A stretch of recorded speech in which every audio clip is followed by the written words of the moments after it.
मोदी सरकार का पीओके पर बड़ा कदम, क्या पार कर ली पीओके की पहली सीढ़ी? कई दिनों बाद समझा पाकिस्तान, दुश्मन देश चीन आया भारत के पक्ष में। संसद में लगाई तस्वीर, खुलेआम जारी किया वीडियो, फिर भी दुनिया नहीं हुई हैरान। अब क्यों लग रही सबको मिर्ची?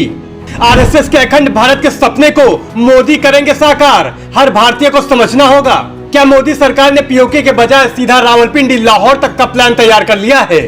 पाकिस्तान के प्रधानमंत्री इस बात से ज्यादा चिंता में क्यों हैं कि पीओके के बजाय रावलपिंडी को बचाना ज्यादा जरूरी है? यह सवाल इसलिए क्योंकि अभी हाल ही में मोदी सरकार ने जो वीडियो जारी किया है उसने पाकिस्तान समेत दुनिया भर के कई देशों की नींद उड़ाकर रख दी है। और जो सबसे हैरानी और चौंकाने वाली बात है ये कि पाकिस्तान का दोस्त और हिंदुस्तान का एक तरह से दुश्मन चीन भारत के समर्थन में है। ऐसे में हमें और आपको यह समझना जरूरी है कि क्या पीएम मोदी आरएसएस के अखंड भारत का सपना अगले कुछ सालों में तैयार करने वाले हैं। अब इस तस्वीर को जरा गौर से देखिए, क्योंकि ये जो तस्वीर नई संसद के अंदर लगी है ये नए और अखंड भारत की तस्वीर है, जिसमें अफगानिस्तान के काबुल से लेकर के पीओके और नेपाल तक के कुछ इलाके हैं।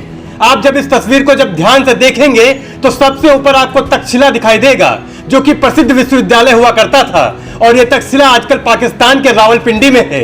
ऐसे में यहाँ समझने वाली बात यह है कि अखंड भारत का सपना बगैर पाकिस्तान के रावलपिंडी के साकार हो ही नहीं सकता। आपको बता दें, प्राचीन काल में अखंड भारत मालदीव, श्रीलंका, म्यांमार, अफगानिस्तान और बांग्लादेश तक फैला था। ऐसे में संसद में नई तस्वीर लगने का मतलब क्या है? यह है कि भारत आने वाले दिनों में इन इलाकों पर हक जताएगा, जैसे अभी रूस के राष्ट्रपति पुतिन कर रहे हैं। बता दें, जैसे अखंड भारत में कई देशों के इलाके थे, ठीक उसी तरह अखंड रूस में 15 देश थे जिन्हें पुतिन वापस जोड़ना चाहते हैं। ऐसे में क्या भारत भी अब रूस के रास्ते पर जाएगा? सवाल बड़ा है, लेकिन अगर आप ऐसा सोच रहे हैं तो आप गलत हैं, क्योंकि भारत हमेशा से ही शांति का पक्षधर रहा है। ऐसे में नई संसद में लगी तस्वीर के मायने क्या हैं?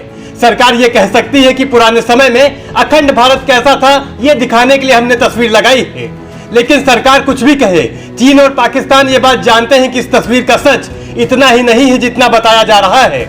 बता दें, पाकिस्तान में इसको लेकर कई दिनों तक मंथन चला। पाकिस्तान सरकार इस बात को लेकर टेंशन में थी कि देश की अर्थव्यवस्था संभाले, सरकार बचाए या फिर ये बवाल संभाले। आखिर में पाकिस्तान की विदेश मंत्रालय की प्रवक्ता ने कहा कि इंडिया की नई संसद में लगी तस्वीर ने दिखा दिया कि भारत की विस्तारवादी इस मानसिकता है।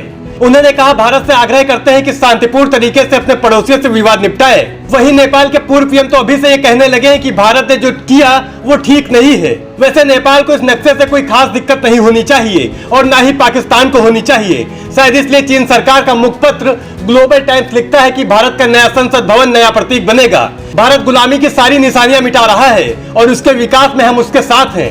वैसे कुछ भी हो, लेकिन ये नक्शा बहुत कुछ कहता है।